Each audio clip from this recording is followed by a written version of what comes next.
So we're here today with George Zalucki, an icon in the industry, and we're really fortunate to be able to ask him some questions here today. So to start off, George, what is the real potential of this business? Well, I tell a story, and I think it kind of conveys the power and potential of it without misrepresenting it. And one of the things that concerns me is that if a person comes and gets excited or thinks they want to do this, too many people go out and then test market.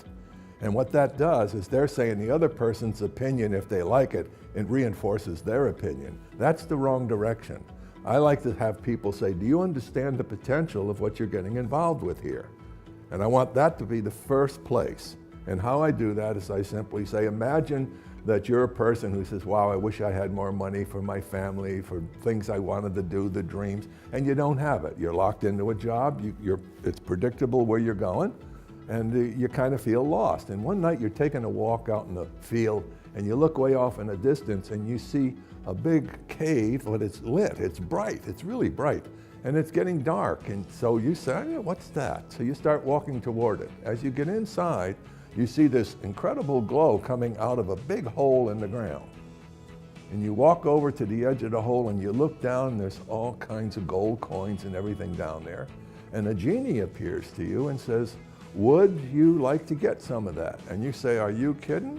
And you look around the wall and there's shovels, thousands of shovels leaning against the wall. So you go and grab one and start going down, and the genie goes, just a minute. You've been doing that all your life. How's it been going so far? Just using your own effort to make your income. This is different. So you say, what do you mean? Say, how many friends do you have that if they saw this, what you're seeing, if they saw this, would like to join you? Oh, probably. I got a lot of friends that are, would like to have more money. Well, that's the concept here. Now, supposing those friends get excited, those would be called your first level. Those people get excited, and they think they're going to just sit there and say, I'm keeping this to myself.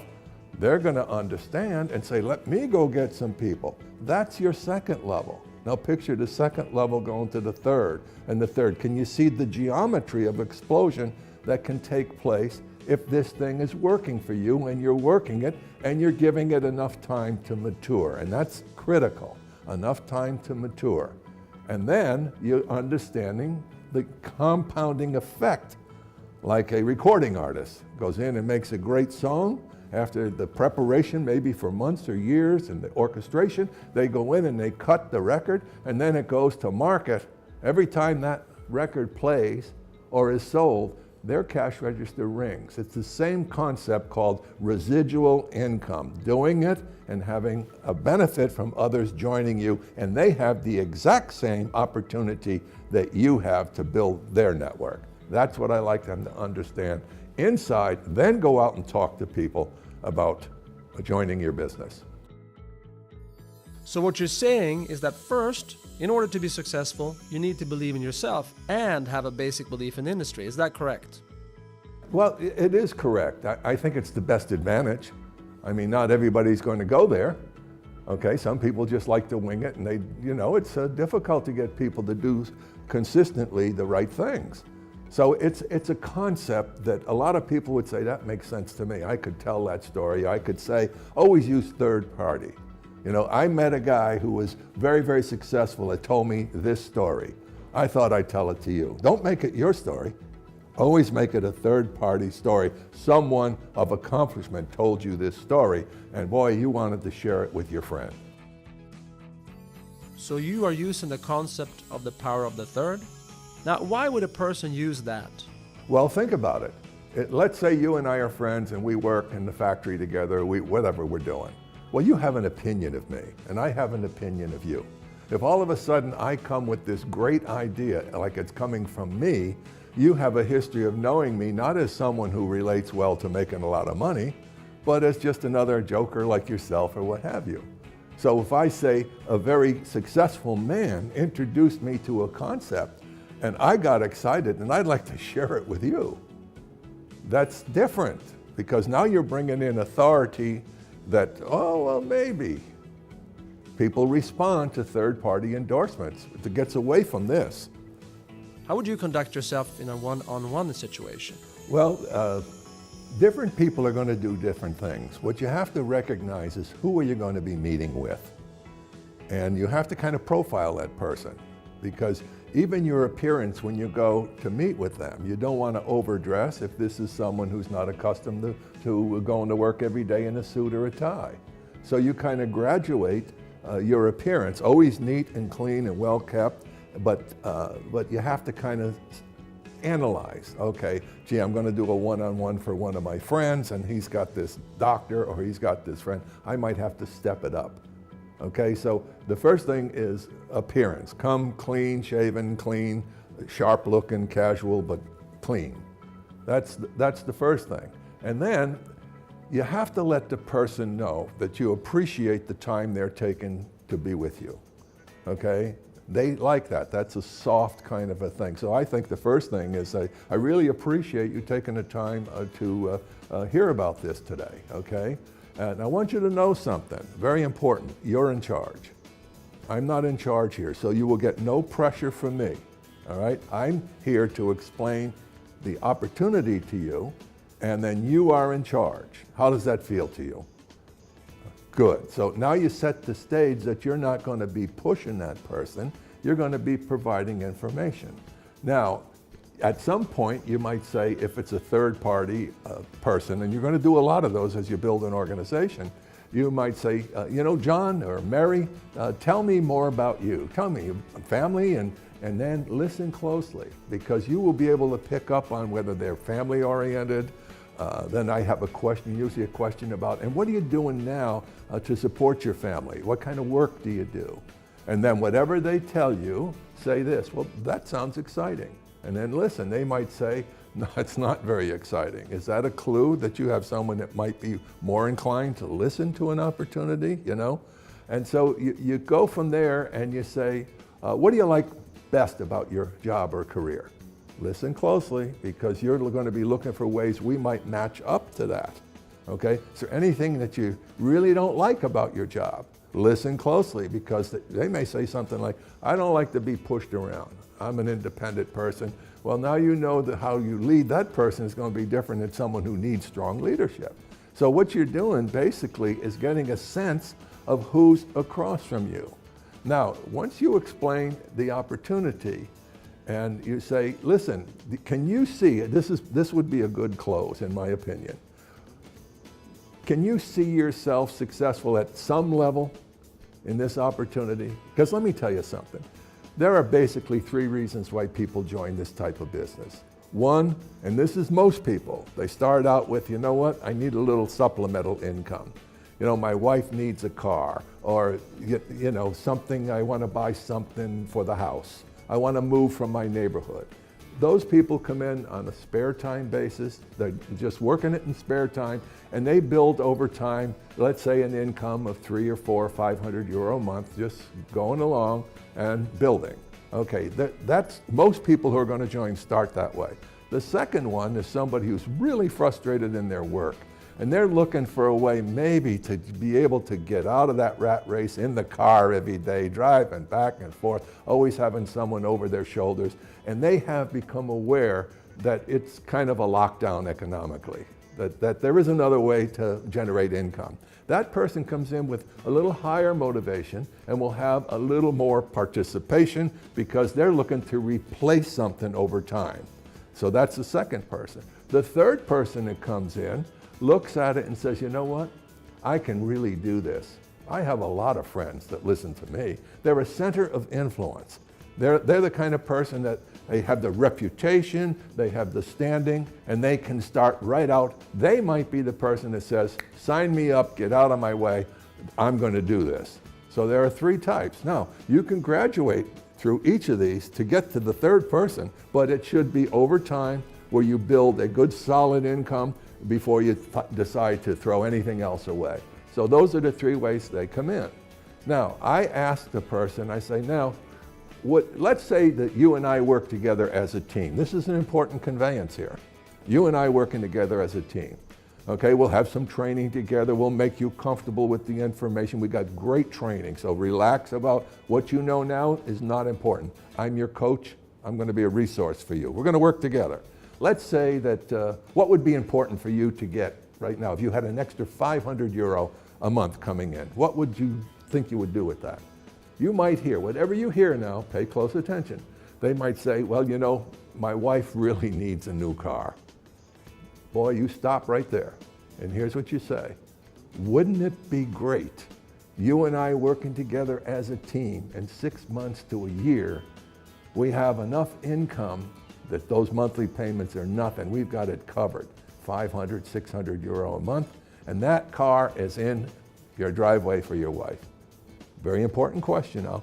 How would that make you feel? What you've done here is very important in psychology. You have taken something they said they would like to have.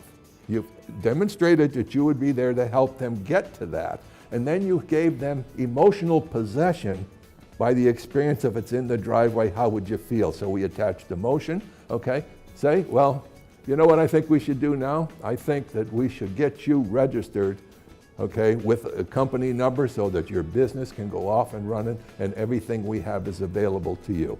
Did you notice I used the word registered? I didn't say sponsor. Sponsor, there's too many connotations with sponsor that is not as soft as let's get you registered. And then any time that you get a pushback, what we call an objection, always use the feel, felt, found. I know how you feel. I had other people who felt like that, and here's what they found. Can I make a distinction for you? Always ask permission to make the distinction, otherwise you can become combative. Can you give us an example of an objection where you have used the feel, felt, found technique? Well, they might say, you know, I had a brother that got into something like this, a brother-in-law, you know, and you know, he bought a whole bunch of products and everything, and you know, he's now sitting in his garage. And I say, well, I think the first problem there might be they didn't belong in his garage. He was supposed to go out and sell them.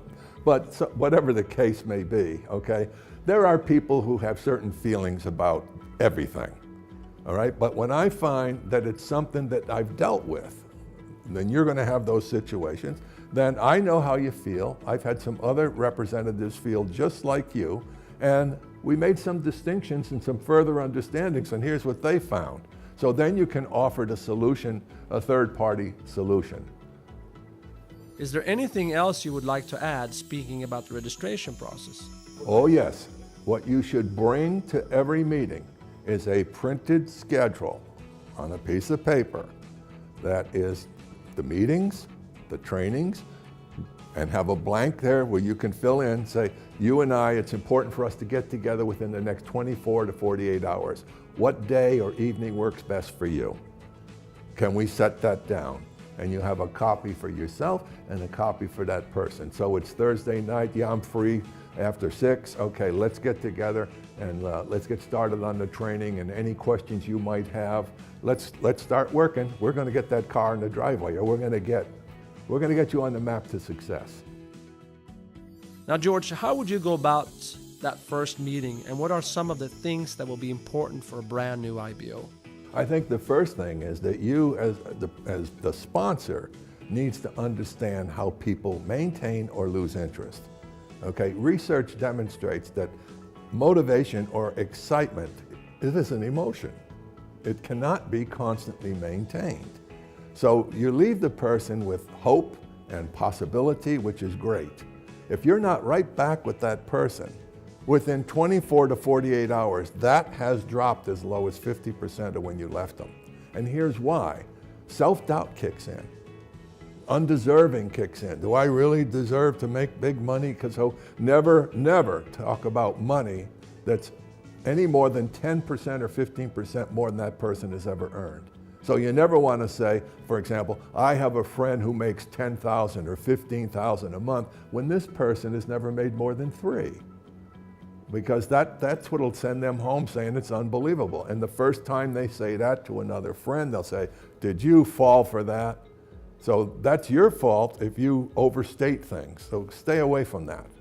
Okay, so I think that's very important to understand. So I would say get together with them within 24 to 48 hours, and then you set the stage from there, assess again the level of interest, the reinforcement of what we're doing, and then get right back on it. So when you're working with someone who's building, it's pretty constant. I mean, there's just no let up. When you have a serious interested person in your group, believe me, you're going to be excited to get with them because you're going to be meeting their prospects and they're their prospects, and now you're developing yourself as a leader. So that's the way I would do that. Follow up, follow up, follow up, follow up. Stay in touch with them. Any additional thoughts on how often to have contact with your people? Well, that's an evolutionary process that's predicated on the person's personality, their needs, their interests, their level of knowledge, and how they really feel about everything. Some people you need to nurture longer. You can see they're worth it. You know they're good people, but they're afraid.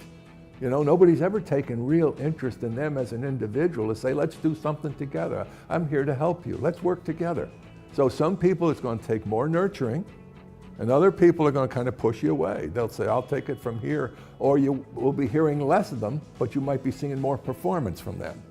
That's a time to say, hey, great, call me anytime you need me. I'm here for you. And that's the way I would suggest. Now, George, how did you get started in this business, and what have you seen since you got involved? Well, we have kind of an interesting story. I was probably, as a profile, you know, being a professor and involved in the world of academia, I would probably have the biggest problem doing something like this because of our pedigree. You know, you're supposed to be so important and sophisticated when you're in education. But I know many educators that need more money, but then we have to get over our ego. And so it wasn't easy. I was invited 6 times before I went to my first network marketing meeting. And I only went because the gentleman who worked with me at the university, his wife was involved. And I went, and I didn't care about the products. The only reason I stayed is because I felt I was brought up with some sense of courtesy and don't walk out of a room when there's a speaker, okay? And then there was a little gentleman, a little French gentleman got up, and he was 72 years old, and he started at 69 years old, and he was making $10,000 a month in this business. And I thought, no, that's impossible. That's 3 times more than I'm making. You know, what is he doing? And I'll never forget the interaction I had with him after I asked him, you know, geez, how would a guy like me, who's only been a teacher and a coach, get into this? What do you call this thing? And he said, network marketing? I said, is that the thing that's making the $10,000? He said, yes. I said, tell me about that. And this is what he said to me. He said, big fellow, he was just a little short guy, and he had a French accent. He said, will you, for 1 year, no turn back effort, focus mind, 1 year. I don't care you do full time or you do spare time, you do same things. But 1 year, no look over your shoulder left, no look over your shoulder right, focus. Will you do that? And I answered like most people answer that type of question. I said, well, I think I could do that. He said, no, no, no, I'll never forget this. You ask me the potential for $10,000? Yes. I ask you if you're willing 1 year, no turn back effort. Now the answer is yes, or the answer is no. Now big man, pick one.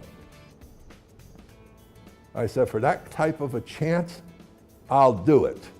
Well, one thing I learned early in life, the only power you really have is the power of your word. If I said I was going to do it, there was nothing that was going to pull me off track. So he didn't even have to tell me to focus. But I knew from my background in psychology that the reason people are so average that they're just floaters. They just float. They never focus. They never form goals. So I had a goal to become successful, which meant whatever it takes, I'm staying in. I was a mess. I learned everything about the products. I thought I could teach bionutrition at the university. I was so good at selling the products. I had no idea about the power of residual income. I had to learn that. Then I started to build people and people's incomes. And then the thing started to evolve. When Artie and I got started together, I'll never forget it. We came over to Europe and we pioneered Europe, as most people know. And the funny thing is, Larry Raskin, one of the greatest guys you're ever going to meet, he's been with ACN forever, he tried to recruit Artie and I for 6 years. And we kept saying no, no, no. And there was Eloise who said, I think maybe it's time we take a serious look. So we did, and of course we met with the owners, and we fell in love with these guys, because if you've been in this industry for a while, you learn.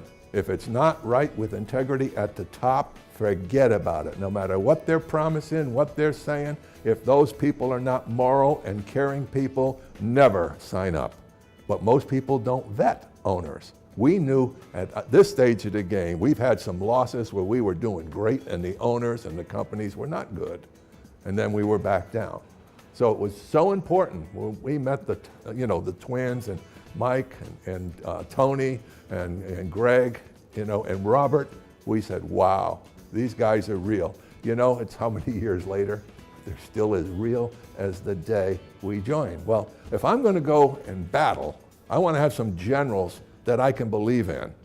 So they have put their heart and soul into this, so therefore it was easy for Artie and I to get passionate about what we were doing. Now, I didn't expect everybody else to have those feelings. There's only so much of that you can convey from yourself, but I knew it was there. And that was really fundamentally, I could go out and tell the world what a great company this is, okay? And feel perfectly fine with it because we experienced it.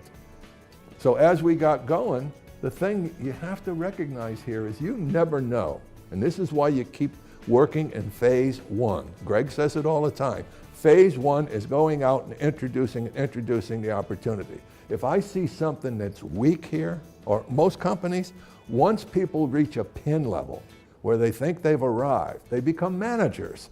They want to keep reading their downline reports to see who else is doing something, and they stop doing the fundamentals of the business, which is introducing new people.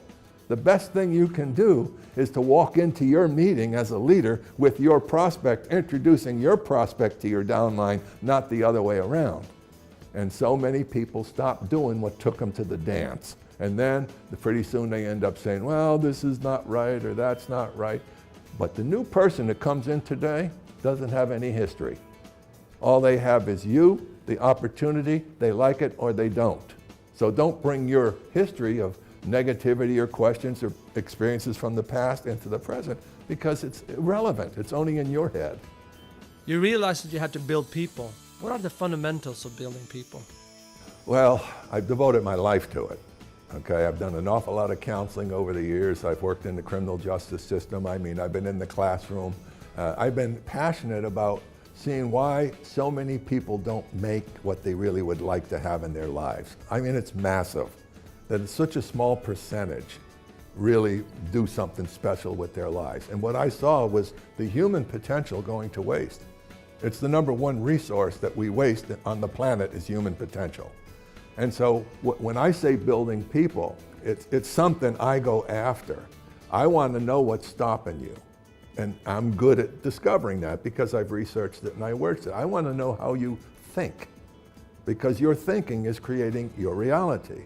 I want to know how your thoughts create your emotions and those two create your behavior and those three create the life you have called your circumstances.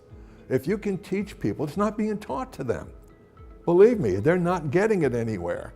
That's why they're so thirsty for it. They want to know, wait a minute, inside there, it makes sense. Even though they may have never heard it before, there's a resonance at an inner level that says, you know what?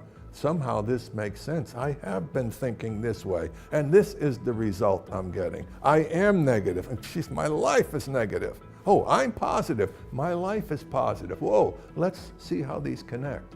So building people to me is the joy of our business, is the opportunity beyond the money. That if you can take someone who is a good person, an honest person, but they just don't have the tools or the understanding or the education, and you can mentor them with the type of training that makes them feel better about themselves, feel more fulfilled as a human being, they're going to do a much better job than just throwing an opportunity at them and say, okay, go get them. So I'm a firm believer, as anybody who's ever heard me on stage, I just say it like it is. There's a reason you're winning and there's a reason you're losing, and I'm going to tell you how to change it. I'm going to suggest to you, but you're going to do it or not do it. I can't do it for you, but I can bring the information that if you implement it, you will see the changes I'm suggesting to you. So you wrote a book, which I recommend to anyone who's interested in building the business. Are there any other resources that you would recommend? No, I haven't. I never mention my book. If somebody brings it up to me to sign or something, I really don't pay attention to sales or anything with that, okay?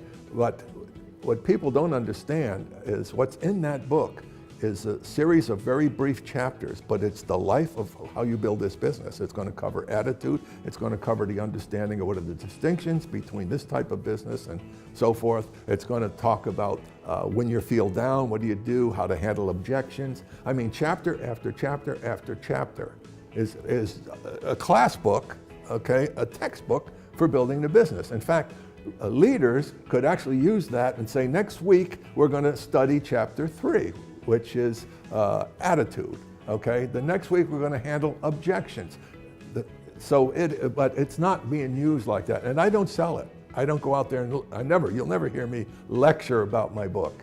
I have that. I have a whole series of personal development materials, awesome power of the human mind, profile of a champion, emotions, servants or destroyers, okay? Experience to make a difference, which is a 6-hour personal development program. I don't know how many others I have. Oh, realities before success and network marketing, okay? The American or the lockdown, economic lockdown, which talks about how we're stuck. I've got emotions, servants or destroyers. I have a whole library, all right, of personal development CDs. And, and again, I don't push any of it. Anybody who knows me, they have to find it. I don't push it. So George, are you saying people need to develop themselves to keep up to date with changes in the social and business landscape?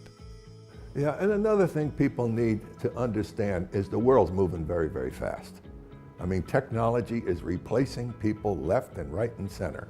In fact, some experts say that 90% of the jobs that are here today will not be here 10 years from now. Now, what age are you? What are you going to be doing 5 or 10 or 15 years from now that's going to prepare you to be employable? Or are you going to flatline and say, now what do I do? One thing you do know, new products and new services are always going to be in the marketplace. But big buildings and all of that, that's becoming sort of a dinosaur in the future. Everything's being done electronically or from home. More and more people are working from home. We're perfectly positioned in our industry. But if you expect every single thing to just keep going up, no business is like that because they're adaptations. Sometimes you have a product that's working well in the market and pretty soon the competition comes in, undercuts you. You don't have the money to pay what you want to pay to the field, and all of a sudden everybody says, oh, what happened? Well, what happened is get educated about how business works. It doesn't mean that it's going bad. It means we need to adjust. Well, all adjustments take some time. Smart people know that. So they don't get negative. They believe in what's going on. They believe in the ownership. They believe in the philosophy. And then here comes a hot product and everybody's excited. Why? Because it's easier to move and there's more volume coming in, which means there's more bonuses being paid out. So you're going to have some of this. But if you have some of this, but it's going like this, eventually you can have some of this, then it's back up, then you hit something good, and bing. You got to be around for that. You got to be around for that. And what I see happening now with the company hiring country managers and hiring the vice president of operations, to me, that's an indication to me, wow, there's going to be a great future here. We're just going to continue on going. I don't see those guys quitting. I see them passionate about moving forward and keeping the people and trying to do the best they can for those representatives out there. And you know what's happening? The weak ones are peeling off. Some of them go to companies that are brand new, okay? Boy, if they ever listen to me, be very careful. But then you find they're island hoppers. Then a year from now they leave that, then they go to something else, then they go to something. Pretty soon they wear themselves out, okay? The people who win are the people who stay.